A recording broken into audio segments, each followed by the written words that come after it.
Salve, salve turma, professor Álvaro Capucci na área de volta com o segundo vídeo, nosso segundo encontro da nossa série Sociologia Fácil.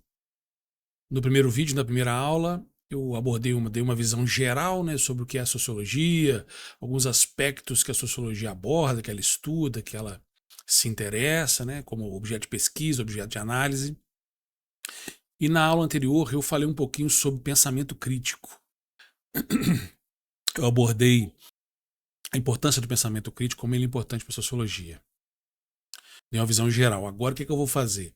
Agora eu vou me aprofundar um pouco mais sobre o pensamento crítico, o que é o pensamento crítico, qual a relação do pensamento crítico com a sociologia, com a atividade sociológica e como o pensamento crítico pode ser útil, pode ser aplicado no contexto da abordagem sociológica, da visão sociológica, da pesquisa no espaço, no campo da sociologia, tá bom? Por isso a ideia de pensamento crítico, sempre pensando, ainda pensando naquela proposta de oferecer uma visão de introdução para que você compreenda a sociologia de uma forma mais fácil, forma mais tranquila, menos pesada, menos densa, menos carregada, para evitar aquela repulsa, aquela rejeição que muita gente tem, até um preconceito com relação à própria disciplina sociologia. Então vamos estudar um pouquinho mais sobre pensamento crítico e no final dessa aula vou tentar articular pensamento crítico com a sociologia, com a abordagem das ciências sociais para você entender a relação entre essas duas coisas e como o pensamento crítico ele é fundamental e indispensável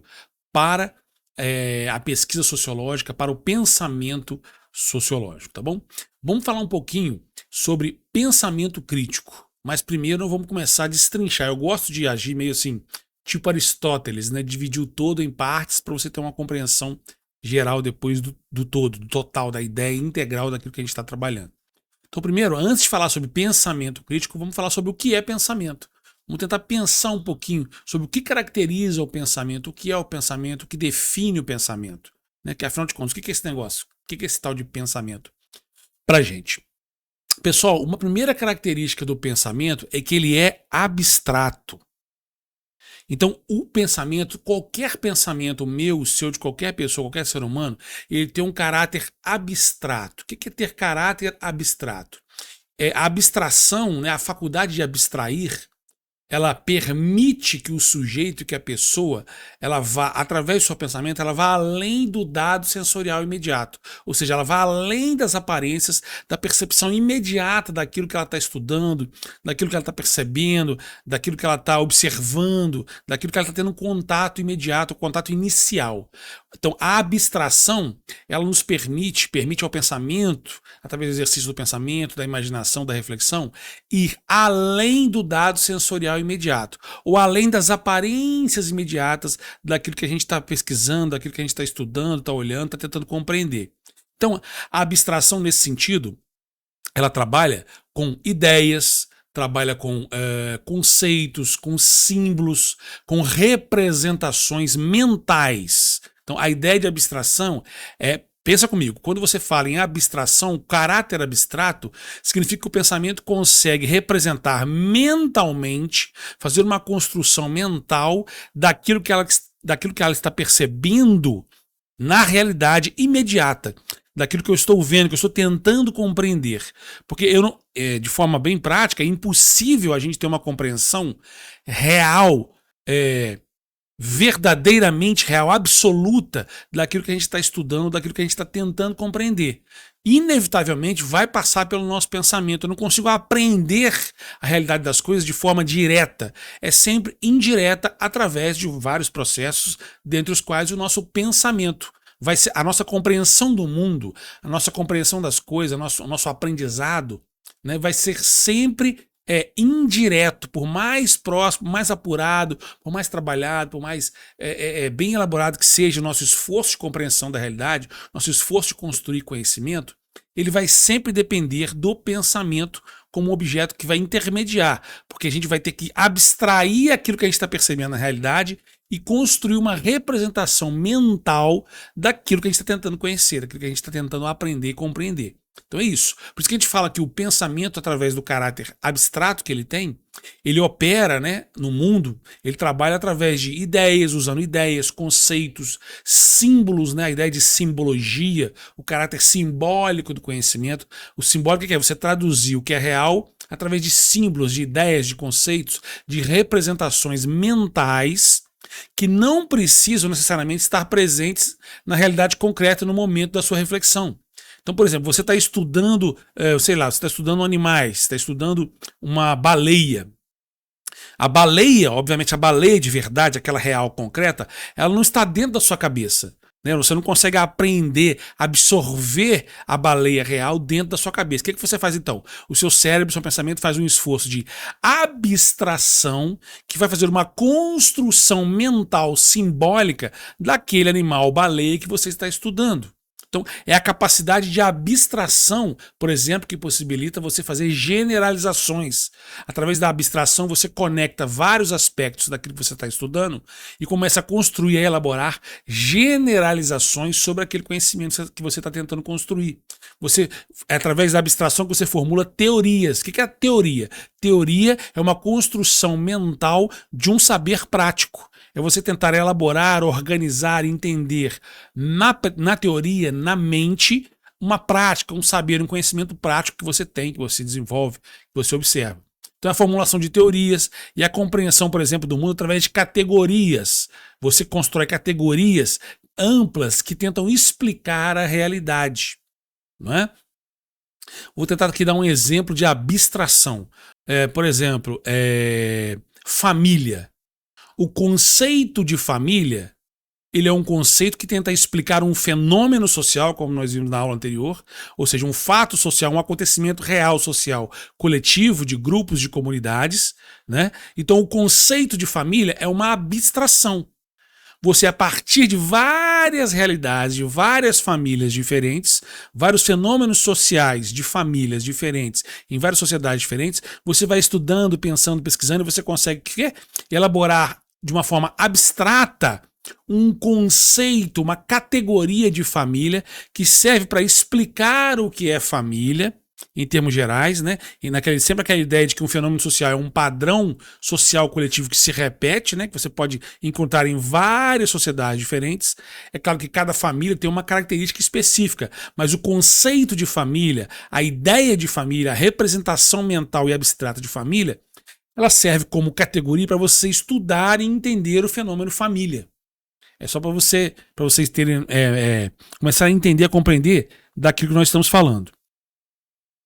Um outro caráter importante do pensamento é que todo pensamento tem um caráter simbólico. Né? A gente falou aqui logo no começo aqui. Por que tem um caráter simbólico? O nosso pensamento ele utiliza símbolos. E o principal símbolo do nosso pensamento ele é a linguagem. Quando eu falo linguagem, eu não estou falando somente de palavras, né? Porque as palavras sempre se referem aos símbolos, as palavras sempre se referem a uma imagem, né? Algum objeto, algum comportamento, algo específico. Então o pensamento utiliza símbolos, simbologia, especialmente a linguagem. Para que utiliza símbolos? E especialmente o pensamento utiliza a linguagem como um símbolo principal de sua manifestação, de sua compreensão do mundo. Porque o símbolo ele serve como instrumento de mediação.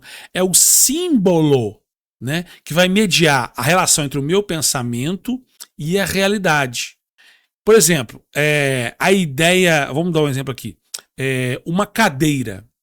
Uma cadeira, ela tem vários tipos de cadeira, existem vários tipos de cadeira no mundo. Mas eu preciso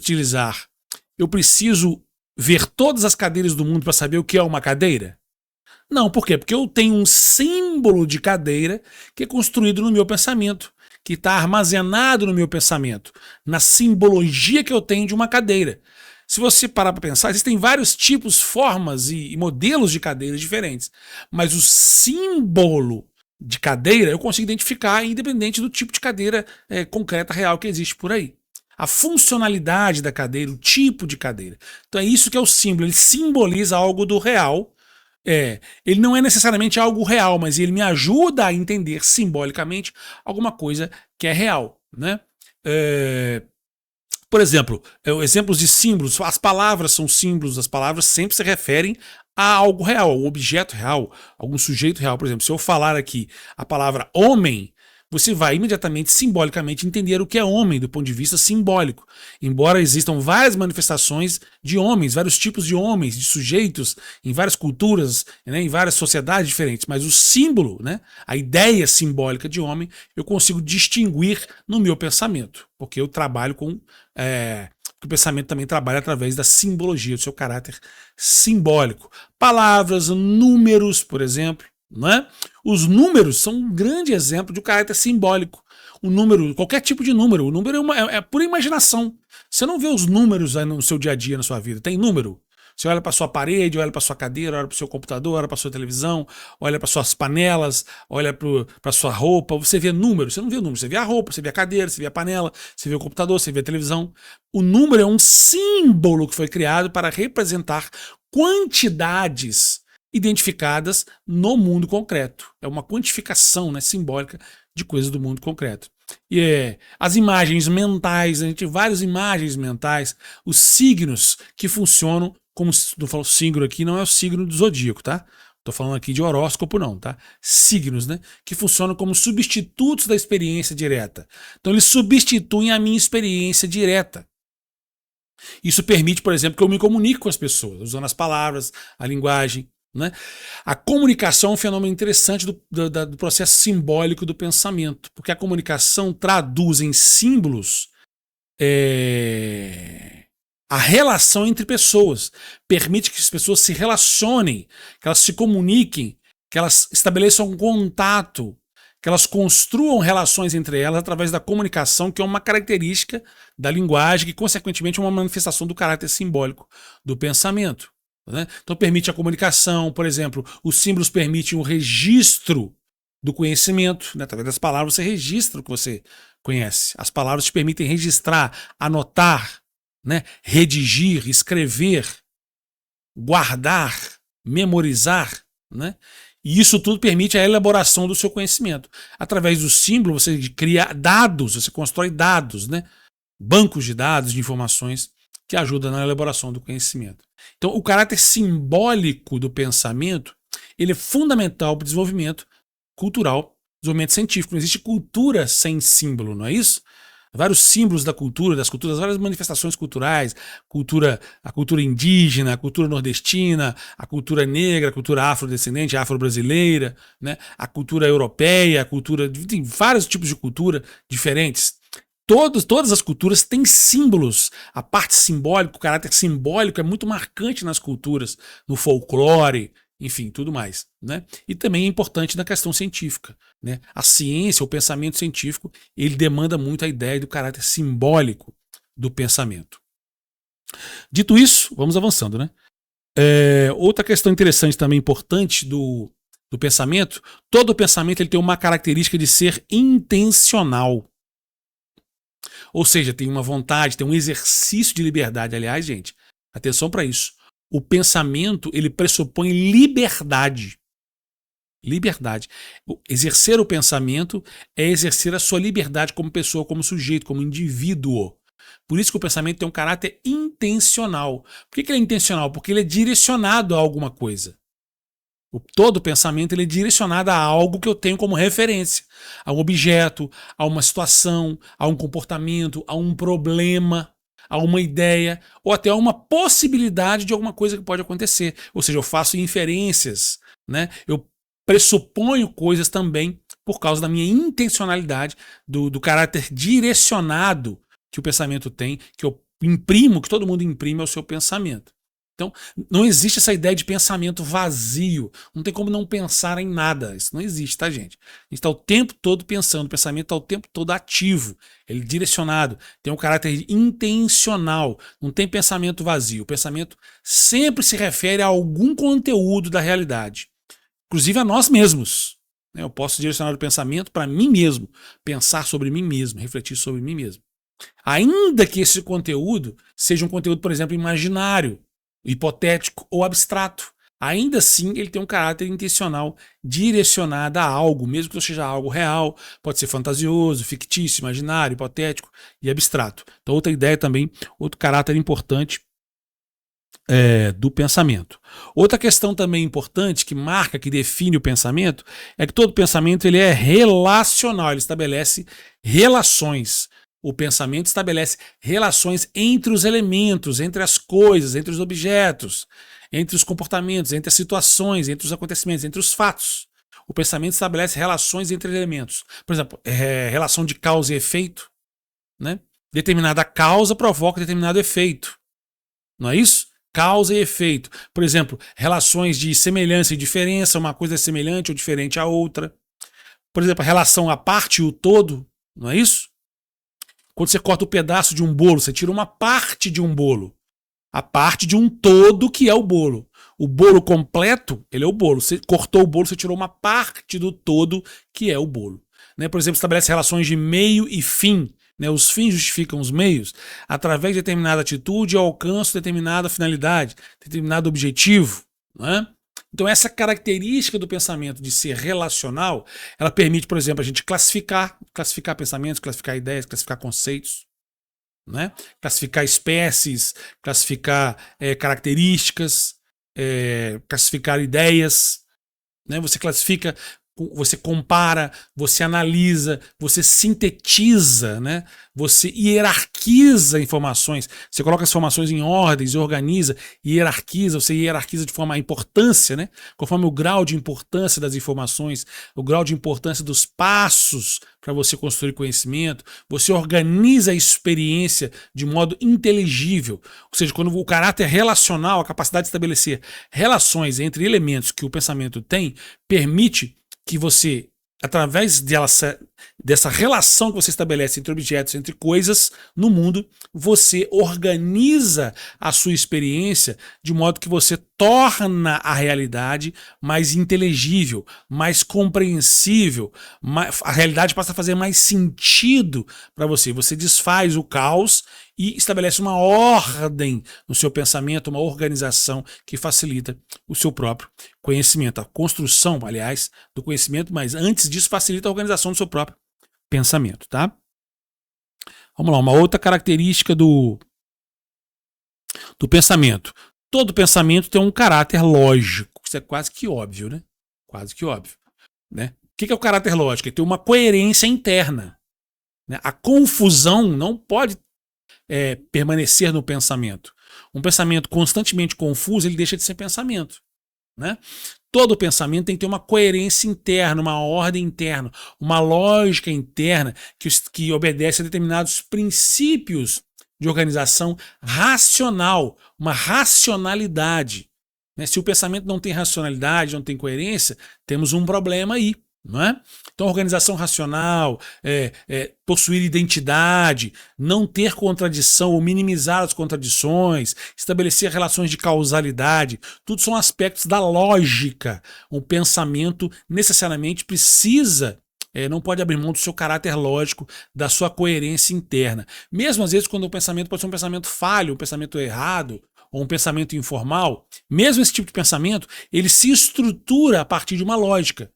Todo pensamento, seja um pensamento correto ou incorreto, um pensamento certo ou falho, né, equivocado, ele tem uma lógica, ele se organiza em torno de uma lógica, tá? Que ela é explícita, você percebe, você logo reconhece, ou ela é implícita, né? Ou ela está nas entrelinhas. E essa lógica ela sempre orienta a reflexão, sempre orienta o pensamento, sempre orienta a análise, sempre orienta as inferências, as deduções que eu possa tirar daquele pensamento e até mesmo as minhas próprias conclusões, tá? Isso também é uma marca característica do pensamento. Vamos lá, vamos para frente. O caráter também que marca o pensamento é que o pensamento tem um caráter mediador. O que é isso, professor Álvaro? Significa que o pensamento ele atua como mediação entre o sujeito e a realidade. Entre o sujeito que pesquisa e a realidade que ele está pesquisando, nós temos o pensamento. Eu falei isso lá no início, né?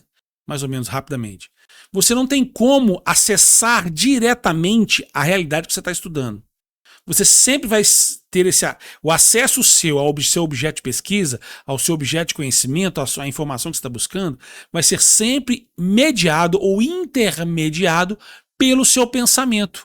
Então o pensamento ele tem esse caráter inexorável, inevitável, de ser mediador entre o sujeito, entre a pessoa e a realidade que a pessoa vive, que ela experimenta, que ela estuda. Ele está no meio disso. Você precisa do pensamento para entender o mundo à sua volta, entender a você mesmo. Então, ele não é a realidade em si. O pensamento não é a realidade. Mas ele é, como é que eu vou dizer? Ele é uma interpretação da realidade. E essa interpretação ela pode estar mais próxima da verdade ou mais distante da verdade. Isso depende de uma série de questões, enfim, que eu não vou abordar aqui agora, mais para frente a gente consegue abordar. Então é isso. Então, entre o estímulo externo que eu recebo do mundo, das coisas do mundo, e a resposta do meu comportamento para o mundo, o pensamento entra aí para organizar os significados, organizar as ideias, organizar o pensamento, organizar as percepções, avaliar as possibilidades e orientar as decisões que eu vou tomar em função disso. Entende? Sempre o pensamento está mediando a minha relação com o mundo externo. E no caso do pensamento na sociologia, o pensamento está mediando a minha compreensão do meu objeto de estudo. Isso é fundamental, não tem como. Né? É impossível não haver essa característica, essa circunstância. Outra questão, o pensamento ele é dinâmico. O que significa? Que ele não é estático. O pensamento é dinâmico, ele é ativo, ele é pulsante, ele é complexo. O pensamento está sempre em movimento, sempre em movimento. Não existe pensamento estático, pensamento parado, não está pensando em nada, etc. O pensamento ele se transforma constantemente, continuamente. Você pode parar aqui agora. Esse tempo que você está comigo aqui acompanhando a aula, você está pensando constantemente, de forma dinâmica, ativa, sem parar. Está sempre fazendo conexões, fazendo relações, correlações, juntando uma ideia, uma memória, um pensamento, uma coisa que eu aprendi, que eu ouvi, que eu escutei, que eu li, e tudo isso construindo um complexo dinâmico, que é o seu pensamento. Então ele se transforma continuamente o pensamento. Ele acompanhando as nossas ideias, novas experiências, as informações que vão chegando, os contextos que eu vou vivendo, experimentando, os aprendizados que eu vou tendo ao longo da vida. E esse caráter dinâmico, essa dinamicidade do pensamento, explica, por exemplo, a possibilidade de você fazer revisão das suas ideias. Você aprendeu alguma coisa, captou uma coisa, você pode revisar aquilo, confrontar, né, estabelecer correlações, rever aquilo, fazer um contraponto, de repente mudar de ideia, né, fazer um contraste, fazer uma crítica, uma revisão crítica daquilo. Você pode mudar de opinião, você pode desenvolver a sua intelectualidade mais ainda ao longo do tempo, porque o pensamento é dinâmico. Então uma coisa que você aprendeu no passado, hoje em dia não faz mais sentido, você desconstrói, reconstrói, né, você cria uma outra coisa nova, né, também tem muito a ver com a ideia de criatividade, né? Então essa é uma marca do pensamento, ele é dinâmico, está sempre em movimento, sempre em ação, sempre se transformando, sempre se readequando ao longo do tempo, ao longo da nossa história, da nossa experiência de vida, né? Isso aí também faz parte do processo. Outra coisa que é indispensável ao pensamento, todo pensamento ele é problematizador, ele problematiza as coisas. Ou seja, isso significa que o pensamento ele tem uma função específica dele que é o quê? Identificar problemas e buscar soluções. Se você parar para pensar aí, parar agora, você está o tempo todo verificando, ó, tem um problema aqui, tem uma questão aqui, tem uma coisa para resolver aqui, tem uma dificuldade aqui, tem um obstáculo aqui, né? Tem uma coisa mal resolvida ali. Então, problematizar o mundo, problematizar as coisas. O que é problematizar? Identificar problemas, identificar algo que tem que ser superado, identificar um obstáculo, uma dificuldade, e não só identificar essa dificuldade, esse problema, mas tentar também encontrar soluções para superar esse problema, para superar esse obstáculo, ou seja, para desenvolver o pensamento e encontrar uma solução. Então, esse caráter problematizador, por exemplo, ele surge muitas vezes diante de obstáculos, como eu falei, né?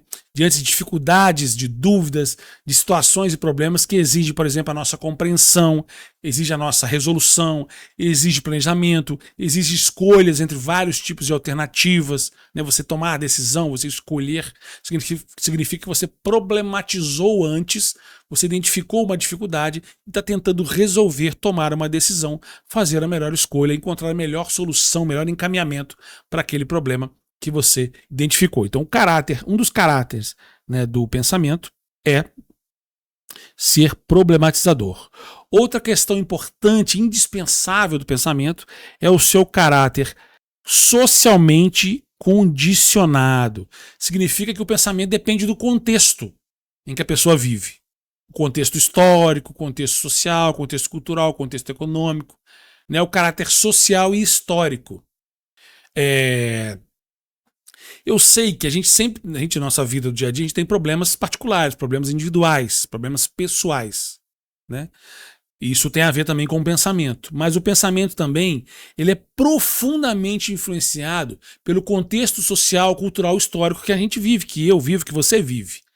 Não tem como dissociar o nosso pensamento, que ele é uma coisa individual, mas ele é diretamente influenciado, determinado, condicionado pelo nosso contexto histórico. É socialmente condicionado o nosso pensamento. Boa parte do que nós somos tem a ver com a nossa sociedade, com o nosso grupo, com a nossa comunidade, com a realidade, o contexto social e histórico que a gente está vivendo agora, com o nosso tempo, né? Com a nossa época, com a nossa geração. Tudo isso tem a ver com o contexto social, histórico e cultural que a gente vive. Então o pensamento, ele é condicionado socialmente. A nossa linguagem, os nossos valores, os nossos princípios, os nossos conceitos, as nossas ideias, os nossos esquemas interpretativos que a gente usa para entender o mundo, que a gente usa para se posicionar no mundo. As construções coletivas, né, que a sociedade elabora, elas são incorporadas no nosso pensamento, são incorporadas no sujeito, na pessoa, através do processo que é longo, que a gente conhece como socialização. O que é socialização? É o processo de você ser inserido e se inserir no mundo. Socializar-se é você se encontrar como sujeito, como pessoa, né, no seu grupo social, na sua sociedade. É você se encontrar como sujeito dentro do seu contexto social, dentro da sua sociedade, da sua comunidade, da sua família, do seu bairro, enfim. Isso é que é socialização. Socialização é você entrar na vida social, entrar na vida coletiva, fazer parte daquilo. E isso é um processo que está inevitavelmente relacionado ao contexto social que você vive, tá bom? Outra coisa também que define o pensamento é que ele é parcialmente consciente. Que isso, professor? Como assim parcialmente consciente? O que você está dizendo com isso? Você tem consciência 100% das vezes do que você está pensando? Da origem do seu pensamento? De onde o seu pensamento vem? Da formação do seu pensamento? Dos fundamentos do seu pensamento? O que define e determina o seu pensamento? Você tem plena consciência deles? Dos fatores que estão por trás que formam o seu pensamento também. Você tem consciência plena disso? Não, nós não temos consciência. Uma das características do nosso pensamento é que ele é parcialmente consciente e parcialmente não consciente. O nosso pensamento tem uma parte dele que ele funciona no automático, já reparou? É automático. É inconsciente, está funcionando, está acontecendo. Enquanto a gente está tendo essa aula aqui, está tendo esse bate-papo, ou numa conversa no seu dia a dia, tem parte das coisas que você está vivendo, está experimentando, que você tem consciência. Mas tem uma outra parte que você não percebe, não é? Que é involuntário, está no automático. Está aqui por baixo, numa camada inconsciente, que você não está tendo consciência, não está percebendo claramente, né, de forma clara, imediata. Isso é uma característica do nosso pensamento. O pensamento, ele ocorre de forma consciente, né, deliberada, intencional, reflexiva, mas também ele tem um modo automático, aquele modo implícito, nas entrelinhas, que a gente não tem muita consciência dele, o sujeito não tem muita percepção disso. As duas formas, elas coexistem juntas e se influenciam mutuamente. Influenciam a nossa percepção, os nossos julgamentos e os nossos comportamentos. Quem estuda isso com muito mais profundidade e propriedade é a psicanálise, fundada por Sigmund Freud. Se você tem interesse em conhecer mais, se aprofundar mais sobre o inconsciente, sobre o caráter inconsciente da nossa psicologia, da nossa psique, do nosso aparelho psíquico, estude Freud e a psicanálise que você vai gostar. É um campo de conhecimento muito interessante, muito desafiador, né? E vale a pena. Bom, vamos ficando por aqui. Na próxima aula a gente continua daqui onde a gente parou. Vamos ver. Agora vamos estudar sobre o conceito de crítico A gente viu até aqui o que é o pensamento, depois nós vamos estudar o que é o crítico, né? Qual é o conceito de crítico ou de crítica, depois nós vamos tentar juntar os dois e, no final, fazer uma relação entre pensamento crítico e sociologia. Até a próxima.